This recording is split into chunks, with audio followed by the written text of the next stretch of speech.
ਦੋਸਤੋ, ਈਰਾਨੀ ਸਦਰ ਸੈਯਦ ਇਬਰਾਹੀਮ ਰਈਸੀ ਜਿਹੜੇ ਨੇ ਉਹ ਆਪਣੇ ਵਜ਼ੀਰ ਖਾਰਜਾ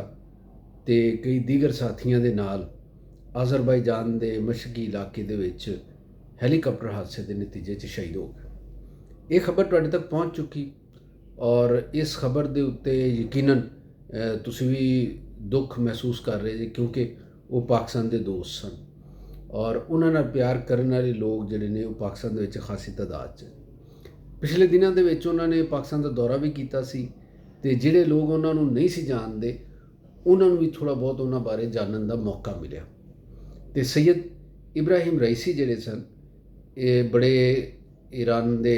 ਅਹਿਮ ਰਹਿਨੁਮਾ ਸਨ ਔਰ ਉਹਨਾਂ ਦਾ ਰੋਲ ਜਿਹੜਾ ਹੈ ਮੌਜੂਦਾ ਹਾਲਾਤ ਦੇ ਵਿੱਚ, ਜਦੋਂ ਕਿ ਇਜ਼ਰਾਈਲ ਔਰ ਫਲਸਤੀਨ ਦੀ ਜਿਹੜੀ ਤਨਜ਼ੀਮ ਹੈ ਹਮਾਸ, ਉਹਦੇ ਦਰਮਿਆਨ ਇੱਕ ਲੜਾਈ ਜਾਰੀ ਹੈ। ਲੜਾਈ ਤਾਂ ਨਹੀਂ ਇਹਨੂੰ ਕਹਿ ਸਕਦੇ, ਕਿਉਂਕਿ ਯਕਤਰਫਾ ਹਮਲੇ ਨੇ ਇਸਰਾਈਲ ਦੇ ਗਜ਼ਾ ਦੇ ਫਲਸਤੀਨੀਆਂ ਦੇ ਉੱਤੇ, ਅਤੇ ਉਹਨਾਂ ਹਮਲਿਆਂ ਦੇ ਵਿੱਚ ਈਰਾਨ ਨੇ ਇੱਕ ਖਾਸ ਕਿਸਮ ਦਾ ਕਿਰਦਾਰ ਅਦਾ ਕੀਤਾ ਔਰ ਮੁਜ਼ਾਹਮਤ ਇਸਰਾਈਲ ਦੀ ਮੁਖਾਲਫਤ ਦਾ। ਔਰ ਜਦੋਂ ਪੂਰੀ ਦੁਨੀਆ ਦੇ ਮੁਸਲਮਾਨ ਮੁਲਕ ਚੁੱਪ ਕਰਕੇ ਬੈਠੇ ਸਨ, ਈਰਾਨ ਨੇ ਜੁਰਅਤ ਨਾਲ ਇਹਦੇ ਵਿੱਚ ਆਪਣਾ ਮੌਕਫ ਪੇਸ਼ ਕੀਤਾ ਅਤੇ ਫਲਸਤੀਨੀਆਂ ਦੀ ਹਮਾਇਤ ਦਾ ਐਲਾਨ ਕੀਤਾ। ਇਹਦੇ ਨਤੀਜੇ ਦੇ ਵਿੱਚ 2-3 ਤਰ੍ਹਾਂ ਇਸਰਾਈਲ ਨੇ ਰਿਐਕਟ ਕੀਤਾ। ਇੱਕ ਤਾਂ ਇਹ ਉਹਨਾਂ ਨੇ ਕੀਤਾ ਕਿ ਸ਼ਾਮ ਦੇ ਵਿੱਚ ਜਿਹੜਾ ਦਮਿਸ਼ਕ ਸ਼ਹਿਰ ਹੈ ਉੱਥੇ ਇਹਨਾਂ ਦਾ ਸਫਾਰਤਖਾਨਾ ਸੀ ਈਰਾਨ ਦਾ। ਇਜ਼ਰਾਈਲ ਨੇ ਹਮਲਾ ਕੀਤਾ ਉਸ ਸਫਾਰਤਖਾਨੇ ਦੇ ਵਿੱਚ ਔਰ ਉੱਥੇ ਇੱਕ ਈਰਾਨੀ ਜਰਨੈਲ ਜਿਹੜੇ ਮੌਜੂਦ ਸਨ ਉਹ ਉੱਥੇ ਹਮਲੇ 'ਚ ਮਾਰੇ ਗਏ। ਇਹ ਈਰਾਨ ਵਾਸਤੇ ਬੜਾ ਇੱਕ ਮੰਨਫੀ ਔਰ ਜਾਰਹਾਨਾ ਪੈਗਾਮ ਸੀ ਇਸਰਾਈਲ ਵੱਲੋਂ। ਈਰਾਨ ਨੇ ਉਹਦਾ ਜਵਾਬ ਕੁਝ ਦਿਨਾਂ ਬਾਅਦ ਇੰਝ ਦਿੱਤਾ ਕਿ ਇਜ਼ਰਾਈਲ ਦੇ ਉੱਤੇ ਡਰੋਨ ਔਰ ਰਾਕਟ ਹਮਲੇ ਕੀਤੇ ਔਰ ਉਹਨਾਂ ਰਾਕਟ ਹਮਲਿਆਂ ਦੀ, ਡਰੋਨ ਹਮਲਿਆਂ ਦੀ ਜਿਹੜੀ ਵੀਡੀਓਜ਼ ਨੇ ਅਸੀਂ ਸੋਸ਼ਲ ਮੀਡੀਆ 'ਤੇ ਵੇਖੀਆਂ। ਇਸਰਾਈਲ ਨੇ ਵੀ ਬੜੀ ਉਹਦੇ 'ਤੇ ਬਾਂਹ ਕੀਤੀ, ਸ਼ੋਰ ਮਚਾਇਆ। ਲੇਕਿਨ ਇਸ ਸਾਰੇ ਹਮਲੇ ਦੇ ਵਿੱਚ ਗੱਲ ਇਹ ਹੋਈ ਕਿ ਸ਼ਾਇਦ ਅਮਰੀਕਾ ਵਰਗੀ ਕਿਸੇ ਤਾਕਤ ਨੇ ਵਿੱਚ ਕੋਈ ਮੈਡੀਏਟਰ ਦਾ ਰੋਲ ਅਦਾ ਕੀਤਾ ਸੀ ਔਰ ਇਹ ਤੈਅ ਕੀਤਾ ਗਿਆ, ਇਹ ਗੱਲ ਆਈ ਸਾਹਮਣੇ ਕਿ ਈਰਾਨ ਨੂੰ ਸਿਰਫ ਜਵਾਬ ਦੇਣ ਦਾ ਜਿਹੜਾ ਕਾਨੂੰਨੀ ਅਕਵਾਮ ਮੁਤੱਹਦਾ ਦੇ ਚਾਰਟਰ ਦੇ ਮੁਤਾਬਕ ਕਾਨੂੰਨੀ ਹੱਕ ਇਸ ਤਰ੍ਹਾਂ ਦਿੱਤਾ ਜਾ ਸਕਦਾ ਕਿ ਨੁਕਸਾਨ ਜਿਹੜਾ ਹੈ ਉਹ ਮਹਿਦੂਦ ਰਹੇ। ਅਤੇ ਈਰਾਨ ਨੇ ਉੱਥੇ ਜਿਹੜੇ ਡਰੋਨ ਇਸਤੇਮਾਲ ਕੀਤੇ ਜਾਂ ਰਾਕਟ ਇਸਤੇਮਾਲ ਕੀਤੇ ਉਹ ਕੋਈ ਤੇਜ਼ ਰਫ਼ਤਾਰ ਨਹੀਂ ਸਨ ਹੈਗੇ, ਉਹ ਬੜੇ ਸਲੋ ਜਿਹੇ ਚੱਲਣ ਵਾਲੇ ਸਨ ਅਤੇ ਇਸੇ ਵਾਸਤੇ ਕਹਿੰਦੇ ਕਿ ਉਹਦੇ ਨਾਲ ਕੋਈ ਨੁਕਸਾਨ ਵੀ ਨਹੀਂ ਹੋਇਆ। ਬਾਅਦ ਵਿੱਚ BBC ਨੇ ਵੀ ਈਵਨ ਕਿ ਇੱਕ ਜਾਇਜ਼ਾ ਰਿਪੋਰਟ ਜਾਰੀ ਕੀਤੀ ਜਿਹਦੇ ਵਿੱਚ ਉਹਨਾਂ ਨੇ ਉਹਨਾਂ ਮੁਖਤਲਿਫ ਮੁਕਾਮਾਤ ਦੀ ਨਿਸ਼ਾਨਦੇਹੀ ਕੀਤੀ ਜਿੱਥੇ ਜਿੱਥੇ ਈਰਾਨੀ ਰਾਕਟ ਜਾਂ ਡਰੋਨ ਡਿੱਗੇ। ਉਹ ਖੁਦਕੁਸ਼ ਡਰੋਨ ਸਨ ਅਤੇ ਉਹ ਸਾਰਾ ਇੱਕ ਰਿਪੋਰਟ ਸਾਡੇ ਸਾਹਮਣੇ ਆਈ। ਇਸ ਤਨਾਜ਼ਰ ਦੇ ਵਿੱਚ ਕਿਹਾ ਜਾ ਰਿਹਾ ਸੀ ਕਿ ਇਸਰਾਈਲ ਦੇ ਉੱਤੇ ਹਮਲਾ ਕਰਨ ਦਾ ਜਿਹੜਾ ਫੈਸਲਾ ਸੀ ਇਹ ਈਰਾਨੀ ਸਦਰ ਇਬਰਾਹੀਮ ਰਈਸੀ ਦਾ ਸੀ ਔਰ ਸ਼ਾਇਦ ਇਸਰਾਈਲ ਨੇ ਉਹਨਾਂ ਨੂੰ ਉਦੋਂ ਹੀ ਟਾਰਗੇਟ ਕਰ ਲਿਆ ਸੀ। ਲੇਕਿਨ ਇਸਰਾਈਲ ਦੇ ਬਾਰੇ ਗੱਲ ਕਰਨ ਵਾਲੇ ਜਿਹੜੇ ਮਾਹਿਰੀਨ ਨੇ ਉਹ ਕਹਿੰਦੇ ਨੇ ਕਿ ਇਹ ਗੱਲ ਠੀਕ ਨਹੀਂ ਵੀ ਹੋ ਸਕਦੀ, ਇਸ ਵਾਸਤੇ ਕਿ ਇਸਰਾਈਲ ਨੇ ਅੱਜ ਤੱਕ ਆਪਣੇ ਈਰਾਨ ਦੇ ਹਵਾਲੇ ਨਾਲ ਜਿਹੜੇ ਟਾਰਗੇਟ ਸੈੱਟ ਕੀਤੇ ਨੇ ਉਹਦੇ ਵਿੱਚ ਇੱਕ ਤਾਂ ਹੈਗਾ ਕਿ ਵੱਡੇ ਪੈਮਾਨੇ 'ਤੇ ਤਬਾਹੀ ਫੈਲਾਉਣ ਵਾਲੇ ਜਿਹੜੇ ਹਥਿਆਰ ਨੇ, ਜੌਹਰੀ ਹਥਿਆਰ, ਔਰ ਉਹਨਾਂ ਦੀ ਜਿਹੜੀ ਮਿਲਟਰੀ ਪਰਸਨੈਲਿਟੀਜ਼ ਨੇ ਈਰਾਨ ਦੀ, ਉਹਨਾਂ ਨੂੰ ਨਿਸ਼ਾਨਾ ਬਣਾਉਣਾ ਹੈ। ਇਸਰਾਈਲ ਦੀ ਕਦੀ ਹਕਮਤ ਅਮਲੀ ਦੇ ਵਿੱਚ ਈਰਾਨ ਦੇ ਸਿਆਸੀ ਜਿਹੜੇ ਰਹਿਨੁਮਾ ਨੇ, ਪੋਲੀਟੀਕਲ ਲੀਡਰਸ਼ਿਪ, ਉਹ ਨਹੀਂ ਰਹੀ। ਇਸ ਵਾਸਤੇ ਕਿਹਾ ਜਾ ਰਿਹਾ ਵੇ ਕਿ ਇਹ ਸ਼ਾਇਦ ਪਿਛਲਾ ਰਿਕਾਰਡ ਤਾਂ ਐਸਾ ਹੈਗਾ ਵੇ ਈਰਾਨ ਔਰ ਇਸਰਾਈਲ ਤਨਾਜ਼ਿਆਤ ਦਾ, ਲੇਕਿਨ ਇਹਦੇ ਵਿੱਚ ਇਹਨਾਂ ਨੂੰ ਨਿਸ਼ਾਨਾ ਬਣਾਉਣਾ ਕੁਝ ਦਰੁਸਤ ਨਹੀਂ ਹੈਗਾ। ਲੇਕਿਨ ਇਹ ਗੱਲ ਸਿਰਫ ਇੰਨੀ ਨਹੀਂ, ਇਹਨਾਂ ਕਹਿਣ ਵਾਲੇ ਨਾਲ ਇਹ ਵੀ ਦੱਸਦੇ ਨੇ ਕਿ ਲਾਜ਼ਮੀ ਨਹੀਂ ਕਿ ਇਸਰਾਈਲ ਨੇ ਹੀ ਉਹਨਾਂ ਨੂੰ ਨਿਸ਼ਾਨਾ ਬਣਾਇਆ ਹੋਵੇ। ਈਰਾਨ ਦੇ ਅੰਦਰ ਵੀ ਕਈ ਕੁਵਤਾਂ ਜਿਹੜੀਆਂ ਨੇ ਉਹ ਮੁਜ਼ਾਹਮਤ ਕਰ ਰਹੀਆਂ ਨੇ ਔਰ ਉਹਨਾਂ ਦੀ ਮੁਜ਼ਾਹਮਤ ਗੋ ਕਿ ਮਹਿਦੂਦ ਹੈ, ਲੇਕਿਨ ਇਹ ਖਾਰਿਜ ਦੇ ਇਮਕਾਨ ਨਹੀਂ ਹੈਗੀ। ਮਸਲਨ ਕਹਿਣ ਵਾਲੇ ਇਹ ਵੀ ਕਹਿ ਰਹੇ ਨੇ ਕਿ ਉੱਥੇ ਕੁਝ ਐਸੇ ਲੋਕ ਵੀ ਸਨ ਜਿਹੜੇ ਸਮਝਦੇ ਨੇ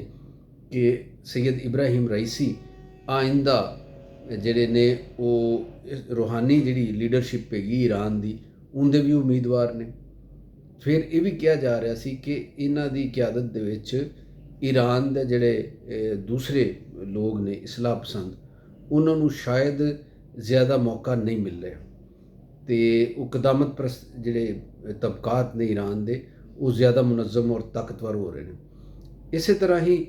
ਇਹ ਵੀ ਇੱਕ ਗੱਲ ਹੈਗੀ ਸੀ ਕਿ ਇਹ ਉੱਥੋਂ ਦੇ ਰੂਹਾਨੀ ਜਿਹੜੇ ਪੇਸ਼ਵਾ ਨੇ ਈਰਾਨ ਦੇ, ਸੈਯਦ ਅਲੀ ਖਾਮਨਈ, ਉਹਨਾਂ ਦੇ ਜ਼ਿਆਦਾ ਕਰੀਬ ਸਨ ਔਰ ਕੁਝ ਹਲਕੇ ਜਿਹੜੇ ਸਨ ਉਹ ਇਹ ਪਸੰਦ ਨਹੀਂ ਸੀ ਕਰਦੇ ਕਿ ਜਿਹੜੇ ਇਬਰਾਹਿਮ ਰਈਸੀ ਨੇ ਇਹ ਇਹਨਾਂ ਦੇ ਕਰੀਬੀ ਹੋਣ, ਅਤੇ ਇਹ 3-4 ਉਹਨਾਂ ਦੀ ਦਾਖਲੀ ਵਜੂਹਾਤ ਨੇ। ਲੇਕਿਨ ਇਜ਼ਰਾਈਲ ਦੇ ਹਵਾਲੇ ਨਾਲ, ਜਿਸ ਤਰ੍ਹਾਂ ਕਿ ਮੈਂ ਦੱਸਿਆ ਕਿ ਇੱਕ ਤਾਂ ਫਲਸਤੀਨ ਦਾ ਜਿਹੜਾ ਤਨਾਜ਼ਾ ਹੈਗਾ, ਉਹਦੇ ਵਿੱਚ ਈਰਾਨ ਦਾ ਰੋਲ ਜਿਹੜਾ ਮੌਜੂਦਾ ਹੈ ਉਹ ਬੜਾ ਅਹਿਮ ਹੈਗਾ। ਫਿਰ ਜਿਹੜਾ ਈਰਾਨ ਨੇ ਹਮਲਾ ਕੀਤਾ ਇਸਰਾਈਲ ਦੇ ਉੱਤੇ, ਉਹ ਅਹਿਮ ਹੈ। ਔਰ ਫਿਰ ਇੱਕ ਹੋਰ ਜਿਹੜਾ ਰੋਲ ਅੱਗੇ ਡਿਵੈਲਪ ਹੋ ਰਿਹਾ ਸੀ, ਸੈਯਦ ਇਬਰਾਹਿਮ ਰਈਸੀ ਜਿਹੜੇ ਸਨ ਉਹ ਆਪਣਾ ਰੋਲ ਡਿਵੈਲਪ ਕਰ ਰਹੇ ਸਨ। ਉਹ ਅਗਰ ਤੁਸੀਂ ਦੇਖੋ ਕਿ ਪਾਕਿਸਤਾਨ ਦਾ ਉਹਨਾਂ ਨੇ ਦੌਰਾ ਕੀਤਾ, ਔਰ ਪਾਕਿਸਤਾਨ ਦੇ ਦੌਰੇ ਦੇ ਵਿੱਚ ਉਹਨਾਂ ਨੇ 2-3 ਚੀਜ਼ਾਂ ਨੇ ਜਿਹੜੀ ਅਹਿਮ ਸਮਝਣ ਵਾਲੀ। ਇੱਕ ਤਾਂ ਇਜ਼ਰਾਈਲ ਦੇ ਹਵਾਲੇ ਨਾਲ ਜਿਹੜਾ ਮੌਕਫ ਹੈਗਾ ਪਾਕਿਸਤਾਨ ਔਰ ਇਜ਼ਰਾਈਲ ਦਾ,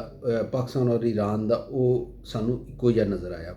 ਦੋਵਾਂ ਨੇ ਕੰਡੈਮ ਕੀਤਾ ਇਜ਼ਰਾਈਲ ਦੀ ਜਾਰਹੀਅਤ ਨੂੰ ਗਜ਼ਾ ਦੇ ਵਿੱਚ, ਔਰ ਫਿਰ ਉਹਨਾਂ ਨੇ ਇਜ਼ਰਾਈਲੀ ਮਜ਼ਾਲਮ ਦੇ ਬਾਕੀ ਜਿਹੜੀਆਂ ਚੀਜ਼ਾਂ ਨੇ ਉਹਨਾਂ ਦੀ ਵੀ ਮਜ਼ੰਮਤ ਕੀਤੀ, ਔਰ ਆਲਮੀ ਤਾਕਤਾਂ ਨੂੰ ਅਪੀਲ ਕੀਤੀ ਕਿ ਇਜ਼ਰਾਈਲ ਦੇ ਖਿਲਾਫ ਕਾਰਵਾਈ ਕੀਤੀ ਜਾਵੇ, ਉੱਥੇ ਜਿਹੜੀ ਗਜ਼ਾ ਦੇ ਵਿੱਚ ਜੰਗਬੰਦੀ ਕੀਤੀ ਜਾਵੇ,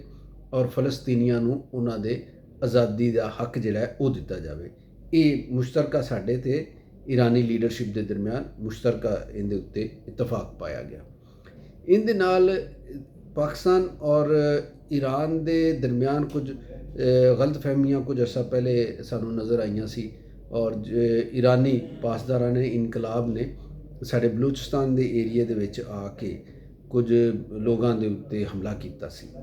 ਅਤੇ ਉਹਦੇ ਉੱਤੇ ਪਾਕਿਸਤਾਨ ਨੇ ਬੜਾ ਰਿਐਕਟ ਸਖਤ ਕੀਤਾ। ਆਮ ਤੌਰ 'ਤੇ ਤਾਰੀਖ ਨਹੀਂ ਹੈਗੀ ਸੀ ਈਰਾਨ ਪਾਕਿਸਤਾਨ ਤਾਲੁਕਾਤ ਦੇ ਹਵਾਲੇ ਨਾਲ, ਲੇਕਿਨ ਪਾਕਿਸਤਾਨ ਨੇ ਬੜਾ ਸਖਤ ਰਿਐਕਟ ਕੀਤਾ, ਔਰ ਜਵਾਬ ਦੇ ਵਿੱਚ ਈਰਾਨੀ ਇਲਾਕੇ ਦੇ ਵਿੱਚ ਜਾ ਕੇ ਪਾਕਿਸਤਾਨੀ ਫੋਰਸਿਸ ਨੇ ਕਾਰਵਾਈ ਕੀਤੀ, ਔਰ ਉੱਥੇ ਜਿਹੜੇ ਦਹਿਸ਼ਤਗਰਦ ਅਨਾਸਰ ਸਨ ਉਹਨਾਂ ਦੇ ਖਿਲਾਫ ਕਾਰਵਾਈ ਹੋਈ। ਅਤੇ ਇਹਦੇ ਤੋਂ ਬਾਅਦ ਐਡੀ ਜਲਦੀ ਤਾਲੁਕਾਤ ਬਹਾਲ ਹੋਣ ਦੀ ਉਮੀਦ ਨਹੀਂ ਸੀਗੀ, ਲੇਕਿਨ ਇਹ ਸਮਝਿਆ ਜਾ ਰਿਹਾ ਸੀ ਕਿ ਜਿਹੜੇ ਸੈਯਦ ਇਬਰਾਹਿਮ ਰਈਸੀ ਨੇ ਔਰ ਪਾਕਿਸਤਾਨੀ ਜਿਹੜੀ ਲੀਡਰਸ਼ਿਪ ਹੈ, ਇਹਨਾਂ ਦੀ ਮਿਊਚੁਅਲ ਇੱਕ ਅੰਡਰਸਟੈਂਡਿੰਗ ਸੀ, ਔਰ ਇੱਕ ਉਹਨਾਂ ਦੇ ਦਰਮਿਆਨ ਕਹਿ ਲਓ ਕਿ ਤੁਸੀਂ ਬੜੀ ਇੱਕ ਦਾਨਿਸ਼ਮੰਦਾਨਾ ਹਕਮਤ ਅਮਲੀ ਦਾ ਇਜ਼ਹਾਰ ਹੋਇਆ ਦੋਵਾਂ ਪਾਸਿਓਂ, ਕਿ ਉਹਨਾਂ ਨੇ ਇਸ ਨਾਖੁਸ਼ਗਵਾਰ ਵਾਕਿਆ ਨੂੰ ਇੱਕ ਪਾਸੇ ਰੱਖਿਆ ਔਰ ਸਾਰੀਆਂ ਚੀਜ਼ਾਂ ਭੁਲਾ ਕੇ ਫਿਰ ਇੱਕ ਦਫਾ ਦੋਸਤੀ ਦਾ ਸਫ਼ਰ ਸ਼ੁਰੂ ਕੀਤਾ। ਅੱਛਾ, ਇਹਦੇ ਨਾਲ ਉਹ ਜਿਹੜੀ ਕੁਵਤਾਂ ਨੂੰ ਇੱਕ ਤੁਕ ਹੋਏਗੀ ਸੀ ਕਿ ਪਾਕਿਸਤਾਨ ਔਰ ਈਰਾਨ ਦੇ ਦਰਮਿਆਨ ਕਸ਼ੀਦਗੀ ਵਧੇਗੀ, ਔਰ ਉਹ ਉਸ ਕਸ਼ੀਦਗੀ ਦਾ ਫ਼ਾਇਦਾ ਉਠਾ ਕੇ ਅਤੇ ਕੁਝ ਆਪਣੇ ਮੁਫਾਦਾਤ ਪੂਰੇ ਕਰਨਗੇ, ਉਹ ਪੂਰੇ ਨਹੀਂ ਹੋ ਸਕੇ।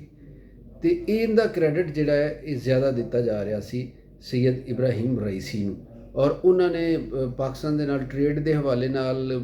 ਟ੍ਰੇਡ ਵਾਸਤੇ ਕਰੰਸੀ ਦੇ ਇਸਤੇਮਾਲ ਦੇ ਹਵਾਲੇ ਨਾਲ ਇਹ ਵੀ ਕੁਝ ਅੰਡਰਸਟੈਂਡਿੰਗ ਡਿਵੈਲਪ ਕੀਤੀ, ਅਤੇ ਇਹਦੇ ਨਾਲ ਪਾਕਿਸਤਾਨ ਨੂੰ ਫ਼ਾਇਦਾ ਹੋ ਰਿਹਾ ਸੀ। ਅਤੇ ਇਸ ਫ਼ਾਇਦੇ ਦੇ ਨਾਲ ਨਾਲ ਸ਼ਾਇਦ ਕੋਈ ਪਸੇ ਪਰਦਾ ਇੱਕ ਹੋਰ ਮਿਸ਼ਨ ਵੱਡਾ ਹੈਗਾ ਸੀ ਜਿਹੜਾ ਇਬਰਾਹਿਮ ਰਈਸੀ ਨੇ ਪਾਕਿਸਤਾਨ ਦੇ ਨਾਲ ਸ਼ੇਅਰ ਕੀਤਾ, ਔਰ ਪਾਕਿਸਤਾਨ ਦੇ ਰਾਹੀਂ ਤੁਹਾਨੂੰ ਯਾਦ ਹੋਵੇਗਾ ਮੈਂ ਇੱਕ ਵਲੌਗ ਉਹਨਾਂ ਦਿਨਾਂ 'ਚ ਕੀਤਾ ਸੀ ਕਿ ਨਵਾਜ਼ ਸ਼ਰੀਫ ਚੀਨ ਗਏ ਨੇ,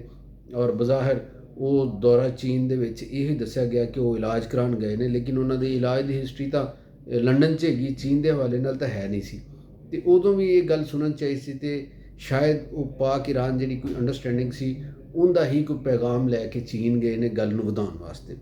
ਹੁਣ ਜਦੋਂ ਆਜ਼ਰਬਾਈਜਾਨ ਇਹ ਗਏ ਨੇ, ਅਤੇ ਬਜ਼ਾਹਿਰ ਤਾਂ ਇਹੀ ਇਹ ਗੱਲ ਜਿਹੜੀ ਸਾਹਮਣੇ ਆਈ ਕਿ ਉਹ ਇੱਕ ਡੈਮ ਦਾ ਇਫਤਤਾਹ ਕਰਨ ਗਏ ਸੀ, ਲੇਕਿਨ ਇਹ ਖਾਲੀ ਡੈਮ ਦਾ ਇਫਤਤਾਹ ਨਹੀਂ ਵੀ ਹੋ ਸਕਦਾ।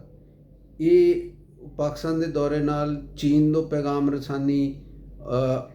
ਆਲਮੀ ਇਸਲਾਮ ਦੇ ਬਾਕੀ ਜਿਹੜੇ ਮਮਾਲਿਕ ਨੇ ਉਹਨਾਂ ਨਾਲ ਰਾਬਤੇ ਦੇ ਹਵਾਲੇ ਨਾਲ ਇਹਦਾ ਕੋਈ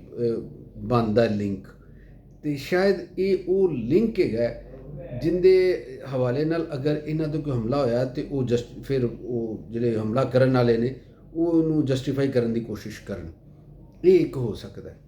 ਅਤੇ ਲੇਕਿਨ ਹਾਲੇ ਤੱਕ ਚੂੰਕਿ ਇਹ ਸਿਰਫ ਇਹੋ ਹੀ ਦੱਸਿਆ ਜਾ ਰਿਹਾ ਵੇ ਕਿ ਜਿਹੜਾ ਹੈਲੀਕਾਪਟਰ ਹੈ ਉਹ ਸਿਰਫ ਮੌਸਮੀ ਹਾਲਾਤ ਦੀ ਵਜ੍ਹਾ ਨਾਲ, ਫੋਗ ਦੀ ਵਜ੍ਹਾ ਨਾਲ ਡਿੱਗਾ, ਤੇ ਇਹ ਈਰਾਨੀ ਫੋਰਸਿਸ ਜਦੋਂ ਤੈਅ ਕਰਨਗੀਆਂ, ਉਹ ਦੱਸਣਗੀਆਂ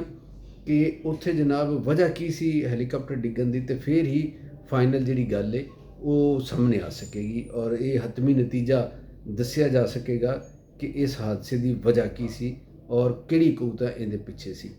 ਤੇ ਇਹ ਜਨਾਬ ਇੱਕ ਫੌਰੀ ਤੌਰ 'ਤੇ ਕਮੈਂਟ ਹੈਗੇ ਸਨ ਈਰਾਨੀ ਸਦਰ ਦੇ ਹਵਾਲੇ ਨਾਲ, ਤੇ ਅਸੀਂ ਬਤੌਰ ਪਾਕਿਸਤਾਨੀ ਈਰਾਨੀ ਕੌਮ ਦੇ ਨਾਲ ਤਾਜ਼ੀਅਤ ਦਾ ਇਜ਼ਹਾਰ ਕਰਨੇ ਆ ਔਰ ਉਹਨਾਂ ਸਾਰੇ ਲੋਕਾਂ ਦੇ ਨਾਲ ਤਾਜ਼ੀਅਤ ਕਰਨੇ ਆ ਜਿਨ੍ਹਾਂ ਨੇ ਇਹ ਦੁੱਖ ਮਹਿਸੂਸ ਕੀਤਾ ਇਬਰਾਹਿਮ ਰਈਸੀ ਦੀ ਸ਼ਹਾਦਤ ਦਾ। ਜਿਉਂਦੇ ਰਹੋ, ਵਸਦੇ ਰਹੋ।